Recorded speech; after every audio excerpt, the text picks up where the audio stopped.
Čauko, vítam ťa pri ďalšom dieli a keďže v komentári ste písali, že či sa môžeme pozrieť na horný, dolný skrížený syndrom, ja tam pridám aj viacvrstvový skrížený syndrom. Má prísť búrka, tak dúfam, že to stihnem. To, čo chcem, aby som s tebou rozobral, je prakticky to, že nebudem tu vymenovávať všetky svaly a podobne, určite ich aj tak 300 krát spomeniem, keď budem hovoriť, na čo sa máme zamerať. Ale ten horný a dolný skrížený syndrom naozaj nie je, že nejaká veľká raketová veda. U nás ju tak nejak odprezentoval pán Janda a nie ten spevák, ale ten, čo vymyslel ten svalový test. A ide o to, že ako keby, keď sa nadstavím takto, tak si všímam tú vrchnú časť tela. Čiže to je hore. A tento spodok, to je dole. No a oč sa jedná? Že keď ja, dúfam, že to bude vidno, budem stáť takto, tak táto vrchná časť mi vytvára na kríž horný skrížený syndrom. A tam je zastúpené to, že preto je to na kríž, že táto časť sa skracuje, čiže tu naťahám tento pectoralis, čiže toto prsné svalstvo je skrátené, toto je oslabené a tým pádom to nedrží. Čiže vytvára to ako keby projekciu tak do kríža a vždycky to funguje tak, že tie svaly sú do kríža. Jeden je oslabený, alebo jedna tá skupina svalov je oslabená a druhá je zase preťažená, čiže skrátená. Lebo keď dlho posilňujem sval, dlho ho preťažujem, tak ho skrátim.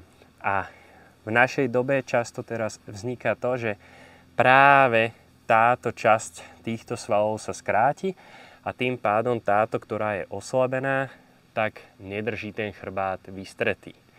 Čiže aká je tá naša úloha pri tomto hornom skríženom syndróme? Najčastejšie teda býva skrátený predok, plus tu na tieto horné trapézové vlákna, čiže nejak takto som v tomto. Aby sme to videli, tak takto. No, čo sa dá? Krásny cvik. Ľahučko vystrieť a len si dýchať. A to, čo sa ja snažím robiť s výdychom, je tie lopatky, že často býva chyba, na toto si daj pozor, či už keď niekomu budeš vysvetľovať, alebo to budeš cvičiť ty sám, že tie lopatky všetci hovoria, že k sebe. Ale oni majú ísť tak šikmejšie, takto a k sebe dole. Čiže ja ich nedávam tuna a tuna, ale dávam ich takto k sebe dole. Čiže tam často býva taká chyba, že oni nemajú ísť iba že k sebe, pretože to hneď všetci spravia toto, ale oni majú ísť šikmo dole, zapadnúť do púzdra a je to prirodzenejšie, ako keď spravím len toto, že tu držím to v tých trapézoch, ale keď ja povolím, tak oni zapadnú do toho svojho miesta. A tam si iba dýcham. Veľmi jednoduchý, účinný cvik, málo náročný. Keď si to chceš tak nejak osvojiť, nadstav si budík na každé 3 hodiny a jednoducho každé 3 hodiny spravíš tento cvik, koľko vydržíš, 5 minút a vybavené. Druhá skvelá pomôcka, roller. Čiže to, čo robím, ľahnem si, ruky dám, za hlavu, nádych, výdych. No a tu nastáva to, že tie ruky ja úplne uvoľním, čiže aby toto malo voľnosť a ja tu sa s tým viem pekne vyhrať. Natiahnem ruku a naťahujem celý ten skrátený sval. Iba si dýcham, podopriem si hlavu, ak mám problémy s krčnou chrbticou a vymením. A zase opačná.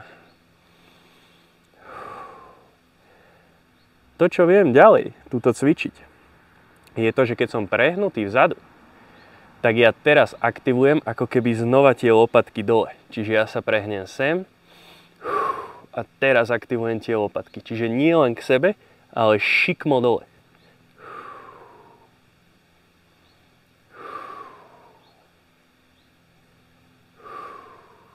A z ľahučka vrátim naspäť. Veľmi dobrý cvik, naozaj veľmi dobrý na to, aby sa to celé uvoľnilo.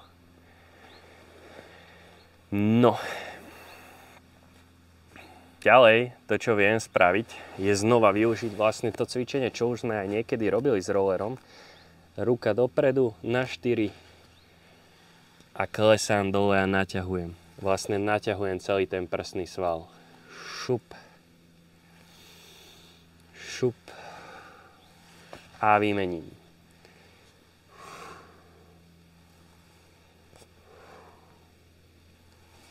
Čiže naozaj v tom hornom skríženom syndróme nehľadajme tam žiadnu vedu, nie je za tým. Ako cvičiť pri hornom a dolnom skríženom syndróme už teraz nájdeš na Hero Hero Plus ďalšie cviky, ak ťa bolí chrbát, či rameno, či koleno, tam všetko nájdeš.